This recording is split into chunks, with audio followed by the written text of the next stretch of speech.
दोस्तों आज हम आपको मानवर कांशीराम जी के कलम के बारे में बताएंगे। क्या आपको याद है मानवर कांशीराम की कलम की बातें? नहीं याद है तो आइए हम आपको मानवर कांशीराम जी की कलम के बारे में बताएंगे, जो मानवर कांशीराम साहब अपने बहुजन समाज को जागरूक करते थे।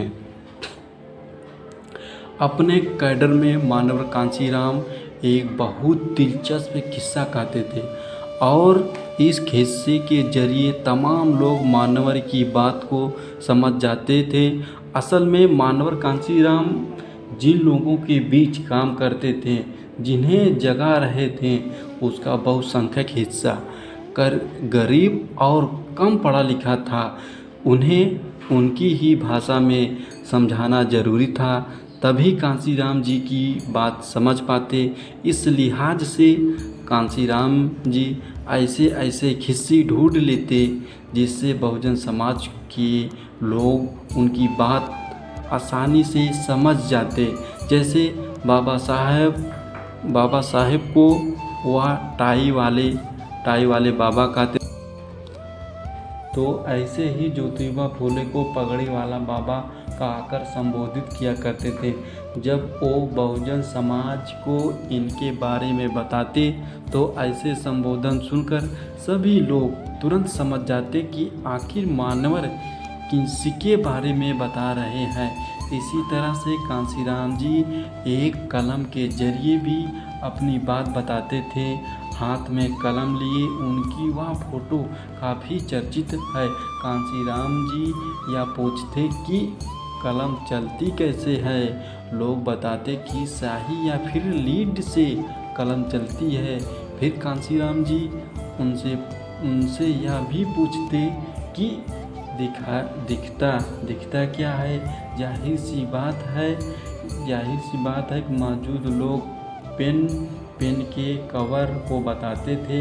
मानवर लोग को यह समझाते थे कि पेन का काम लिखना होता है और लिखने का काम पेन की लीड करती है, यानी कि अगर पेन का कवर ना हो तो भी पेन लिखता रहेगा। वह समझते कि असली ताकत दिखाने वाले कवर में नहीं बल्कि लिखने वाली स्याही में है। मानवर कांशीराम साहब ने कलम दर्शन समझाते हुए कहा था कि कलम का बड़ा हिस्सा यानी 85% काम करता है, असली ताकत उसके पास है। ऊपर का 15% सिर्फ दिखावे के लिए है। जब 85% काम करता है तो 15% हिस्सा उसके सिर पर सवार हो जाता है और अपनी हुकूमत का एहसास कराता है। इसे वह बहुजन समाज से जुड़ते हुए कहते थे कि देश के 85% मेहनतकश लोग ही देश की असली ताकत हैं।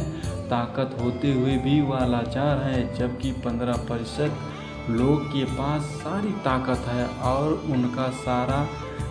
उनका सत्ता पर कब्जा है। मानवर की ऐसे ही परिभाषाओं ने बहुजन समाज को उसकी ताकत का एहसास कराया, जिसके बूते बहुजन समाज सत्ता के शिखर तक पहुंच सकी। वर्तमान समय में बहुजन समाज अपनी उस ताकत को भूलता दिख रहा है। आखिर आज किस को मानवर की कलम वाली परिभाषा याद है? इसके जरिए मानवर यह समझाना चाहते थे कि लिखता कौन है, स्याही यानी कि असली ताकत किसके हाथ में है, और दिखता कौन है, कवर यानी कि मेहनत किया कौन राजा बना बैठा है।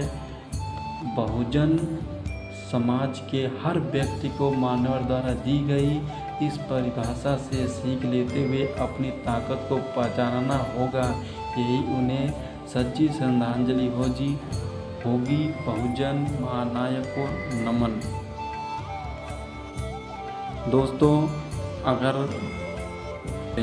दोस्तों अपने भाई का सपोर्ट